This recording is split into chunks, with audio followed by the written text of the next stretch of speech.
It is the post-match pint, it is Grace Maley, it is Pete Bolster, and it is 11 out of 12 wins for Arne Slot. It is 3 out of 3 wins in the Champions League. It is Liverpool in the box seat as they approach this Champions League complicated group phase. Pete, you can't ask for any more than this. This is absolutely inch perfect from Slot, really. Yes, we all, and he himself more than anyone, wishes it had been different against Nottingham Forest. But this is a Liverpool side at the minute that looks like it can get the job done at every opportunity. It's absolutely perfect. It's great that we're still talking about Nottingham Forest. That's a problem, isn't it? Because it's the only thing that we can even talk about at all. That's like a blemish on the record. And tonight, I was a bit nervous going into it because I thought we don't have to win. And when Liverpool have to win, they're a serious football team. We all know that. We've been watching them for the last few years where you're thinking if they need to win, they normally win. And because they didn't need to win, I was thinking, I'm a bit worried here that we might come unstuck. It's a new place we're going to. We've never been there. Leipzig need to win as well, so that was a worry. But no, they put that team out. It was strong enough right from the get-go. And there'll be lots of narratives tonight that Leipzig were dangerous, and he was when you look back towards the end. We give them a bit too much encouragement. But I've watched Liverpool now over the last few seasons, and that was a very Jurgen Klopp performance. People keep talking about measured. Liverpool were very open tonight, and they invited Leipzig onto them to counter them. I've seen that so many times over the last few years. The first 20, you say they were. I think that the first 20 is interesting because they don't pass the ball well first 20. They don't keep it well. But what they then do is they dig each other out. They fight for each other. I think last season, and definitely the season before, they'd have gone 1-0 down. But tonight, early on, and I still think last season they'd have won the game. They'd have gone 1-0 down and won the game 2-1, and it'd have been very frantic and very engaged, but we'd have got it done. Tonight, though, they don't go 1-0 down. They dig each other out over and over again. They save the day. They get the right touch in. I thought Canate was brilliant. I think Canate was brilliant. I think you're totally right in the sense of the season before, but I think holistically, if we look back over the last few years, that was a Liverpool performance away in Europe, and I think the best thing that Arne Slot's done since he's come in, he's not changed too much, and I think that is the key praise that I can give him right now is that look at Sunday, they were very compact. Yep. Tonight we were very open, and it was very open deliberately, as far as I'm concerned, because we were going to pick them off. We were sloppy, but I knew as soon as we sharpened up. Yeah, that was it, and it was going to be bang bang, but it wasn't. It was only one, and that's why they come more into the game. It should be 2. I mean, it's going to end up being a bit of a funny game, Grace, where the numbers end up, because by the hour mark, Liverpool should be 2-0 up. Oh, yeah. They have so many chances, and chances to create great chances, and also great chances to create great chances. They do get the goal with Nunez. They really should get a second. I think if there's one thing Slot loves to say, the one thing he wishes was a bit better, I reckon right now he's giving an interview saying, tonight's really good, boys, but what we needed to do... It could have been better. It should have been a second. That's fair, isn't it? Though? It should have been a second. It's like I'm not mad, I'm just disappointed. Could have had more. No, for me, I think we've said that a lot through Slot's games in charge, and we've said, we could have had more from Liverpool, but as Pete said, he could have come in and ripped the team up and gone, this is my team and I'm going to do it this way. And the fact that he's not done that, and he's just gone, I know what I've got here, and if I play it to my strengths, don't change too much, but change enough so it's a new look team, then I think we'll get results, and that's exactly what he's done. Like you mentioned, Canate, I thought he was really strong. Trent Alexander-Arnold, by the way, he's had some stick for defending in times gone by a lot of people, and he's been solid defensively. Yeah, so good. In the last 3 games, especially like against Chelsea, I thought he was solid, and tonight I thought he was solid. There was a few times there where he was last man and he could have easily given the ball away, and he never. So the one thing that worries me is I think we're a bit open. Like we weren't inviting them on us, but that to me is, I can't sit on edge and watch that every game, every season. I can't do it to myself. Like, they had 2 goals ruled out for offside. That's a wake-up call to me. That but they were good offsides, though. Yeah, we're playing them off. It is that. That's the tension of it, isn't it? Yeah, and I'm fine with that, but I don't want that every game. I don't want to be stood in a stand thinking, well, they could have scored 2 against us. None of their chances were realistic, other than them 2 that were offside. But I don't know. I just think sometimes we're a bit too open. I just jump in then. I think that's a little bit different. If you look back 10, 15 years ago when Rafa Benitez was manager, and you're going away in Europe and you want to go and get a 0-0 or a 1-1 and just like nullify the opposition. I get what you're saying, but you're in a league format here. You need 3 points. Yeah. And I think it is a tactic to literally invite them on you to then open them up, just because of the attacking talent that we've had over the last few years and what we've got now. I think the problem what we've got is, and I think you're right, honest, like will criticise them. Just, we need to be more clinical. That's simple. You need to finish them off, because I said it at the beginning there, and you've just touched upon it, that we invited them on too much at the end, and the last 20 minutes, you're just thinking, oh God. But it wasn't that bad. I think it was on 80 minutes. Yeah. They were saying on commentary, they started talking about Joe Gomez scoring, and I thought, that's because we've got a grip of the game, because the commentators there have got bored. and then all of a sudden it went wrong. So that's where, when you got one goal in it, that's where the problem lies. This is Post-Match Pint. If you do not subscribe to the Anfield Wrap, this is out today for free, and that's because of the support we're getting from Gravity Max. We're in Gravity Max to do this show. This is right now is Gravity Max behind us. It's all going on there. There's gorgeous, 2 or 3. Everyone. Oh, it's gorgeous. We can't believe it through here. There's 2 or 3 great screens as well to watch the games in. The absolute business, slap bang in the midst of Liverpool 1. We are in Gravity Max for this one. We'll be in Gravity Max for every single European game beforehand when they're in Anfield, if you want to come and say hello, and for the aways, we'll be there all the way through. And also Post-Match Pint, this is what we do after every single match, and we'll be back doing this after Arsenal being a massive game on the horizon. And I think, Grace, that then influences the second half. The manager's making subs because he knows what Sunday's going to be. I love how pissed off Salah is. Salah was not happy, was he? He doesn't was believe not in happy. Sunday. Not happy. No, he just hates to come off. I know. But to be fair, it just shows the quality of him. He wants to be out there and doing his best for the team. And, you know, we mentioned first half about when that goal was taken off him by Nunez. Oh, do you think it was going in? Let him have it. It was going in. I think it was inside of the post. I thought it was in slow motion. I thought it was going to hit the post, and where it goes from there. But no, I think Nunez does the right thing. Don't get me wrong. But Salah wanted to score. He hates being taken off. Yeah. But we've got an eye on Sunday. So this is our pot 1 away team. Yeah. And we're able to do that. And that to me is, speaks volumes for the excellence, speaks volumes for the manager. Yeah, I think not starting Robertson was clever. When he came on, he looked really fresh. Same with Diaz. I don't really agree with not starting Diaz, to be honest. I think he's been arguably our best player all season, but I'm fine with it because we know the quality of the game that we've got on Sunday, and they're without Saka. It will still be tough, but you can see why he's done what he's done tonight, because logically you have to think this is a tough run between now and the end of the year, and everyone says, tough run of fixtures, but looking at it, it genuinely is. So he's sensible with what he does on it, and I don't think I actually I'm scared to say it, I feel like he's not put a foot wrong in terms of subs this season, other than Quan's first game, which did annoy me, but I can move past I thought that was a good sub, by the way. No, it was a good sub. And Canate's not looked back. I'll say, I can't believe how good Canate was tonight. Brilliant. He was so good. Brilliant. He was so good. I think there is something with him. What he's worked out here, Pete, I think, is the fact that he was able to look at that game, look at it at 1-0, and have this attitude of, you know what, I even think there might have been something in the back of his mind going 1-1 wouldn't be the end of the world. But he makes his big calls, and I think that to me speaks volumes about, firstly, him understanding what Sunday is, but also we've been wondering a little bit about rotating the players. I thought he looked tired at the end of the last run. I think this is part of how he is going to have to do it. And Salah, as an example, is just going to have to cop for it. He's saving him for Sunday. He won't play against Brighton. I'd be surprised if he does in the League Cup, and then he's back for the league. We need the best Salah. We need the best everyone, and this manager's getting the best out of them on this run. No, yeah, absolutely spot on. I think with I just want to speak about Mo Salah for a second, because I do love his reaction. Arshay said to me at one point, he really needs to get a grip here and get over this. And I was like, no, that's what makes him brilliant. Yeah. He is the leading goal scorer of all time for Liverpool in Europe, isn't he? And I think that he wants to cement that to make sure that he goes even further. But he wants to make sure he's got that record on his deathbed. No, yeah, genuinely, absolutely. But I think I mean. Just to give them that bit of more freshness for Arsenal, you'd obviously want to see that.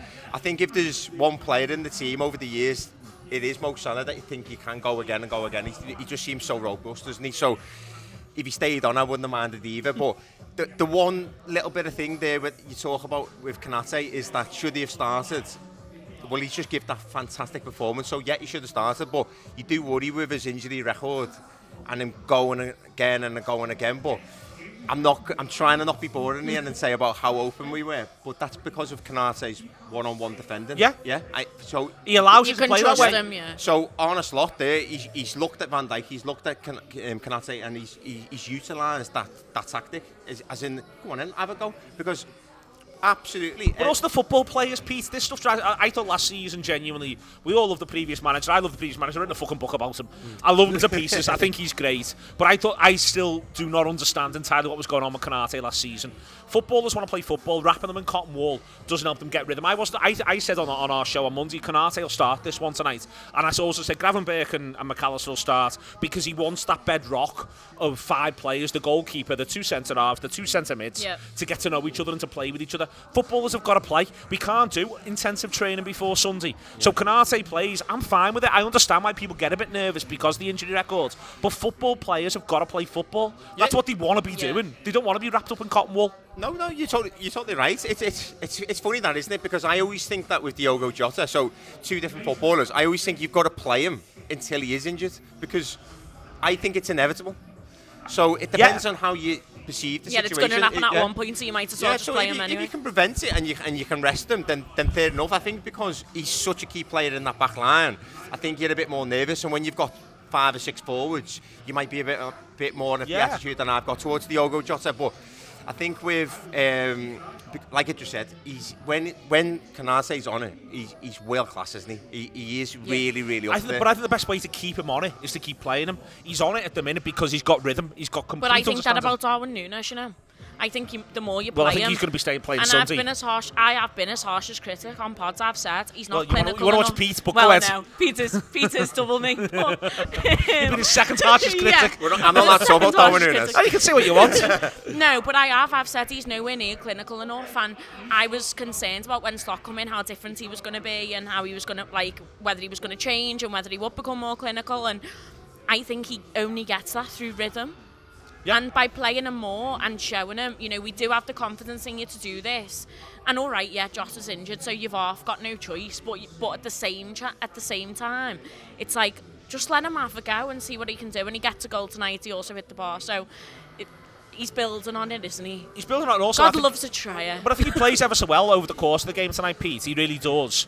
And I think it's dead interesting, though, that when the manager does sub him, he doesn't sub him and replace him with a centre-forward. There's a bit of a thing there where he's almost going, right, and this is part of why the last 20 goes the way it goes. I'm not going to have that outlet. I've got to compromise on that because I need this player to feel like he's fresh for Sunday because that's a big game. And I'm intrigued by that with Slot again.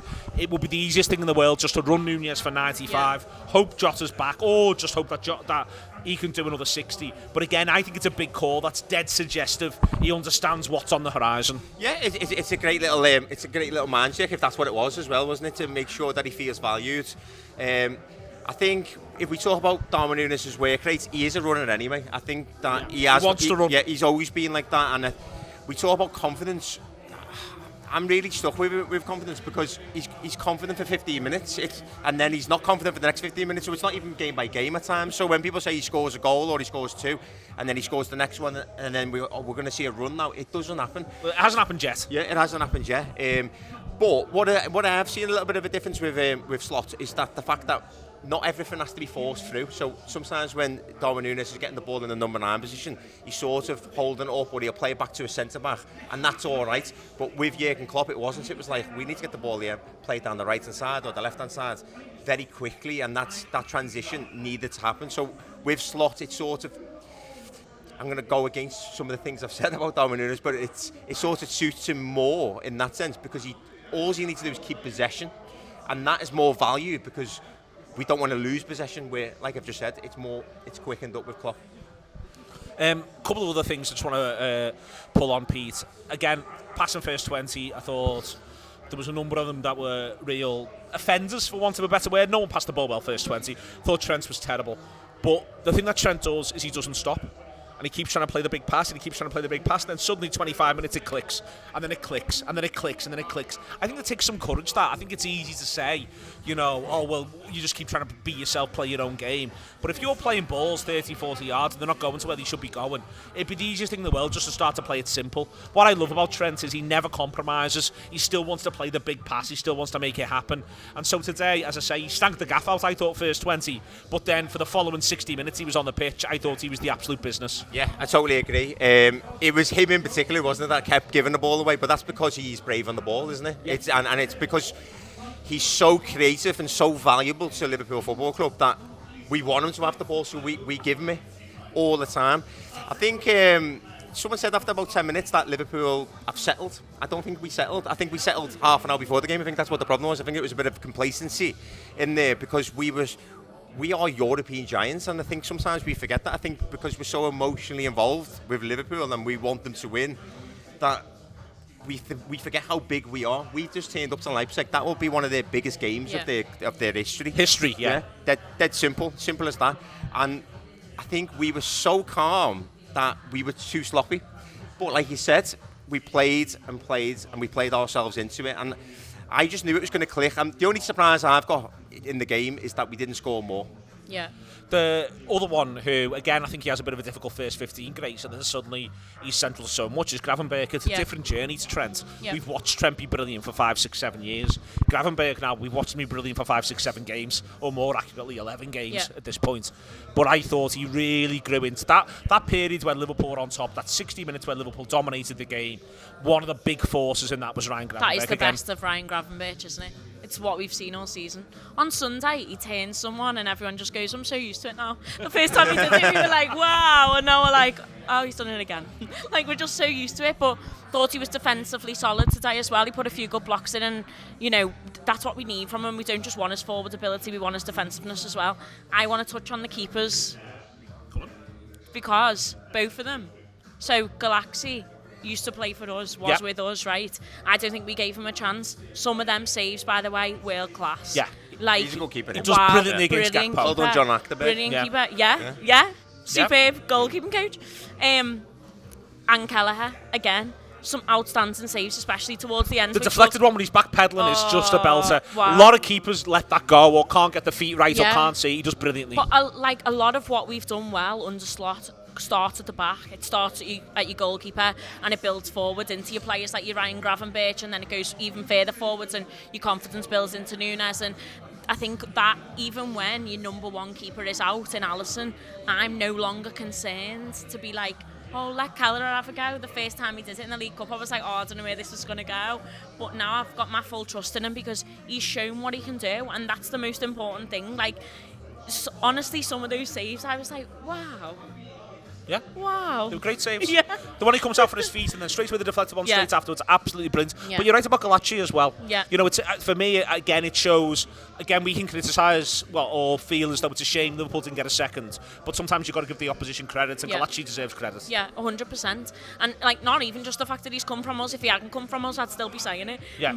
Very good keeper. Also think it might be up there with one of the, like, highest games where we've hit the bar a number of times. Yeah. Because there was so many shots that hit the bar tonight. And McAllister should have scored though, shouldn't he? Oh, should have scored. I wish he had. It would have been a goal. That back heel as well, wow. It would have been a gorgeous goal, that one, Pete. I think he has a good game, McAllister. I think him and Gakpo on that sort of left-hand side, looking to make the pitch big. It was a bit of a one where it was a 1 and a 2.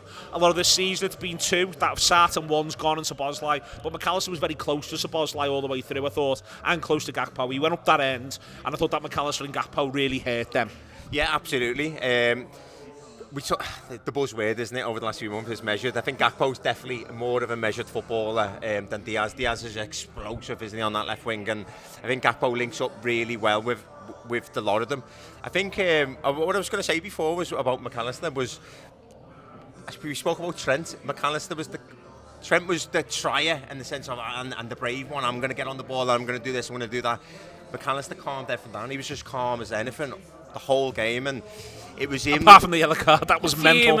Yeah, that was mad, wasn't it? Yeah. How'd you get kneed and then get a yellow? Yeah, it was like a clear. By all means, don't give the foul, but there's no way you can say he's died. I mean, I looked at it over and over again. The only thing I can say about it is he jumped at just a little bit before the contact, but that was because he had to, like, he knew it was coming. Yeah, it was to protect himself. Yeah. But the referee was a bit mad with that, wasn't it? It's the same with the penalty. Should have been a penalty. But no, getting back to McAllister is just calmness on the ball. He's just oozes class, doesn't he? It just as a footballer, and those little 1-2s just before he struck that ball.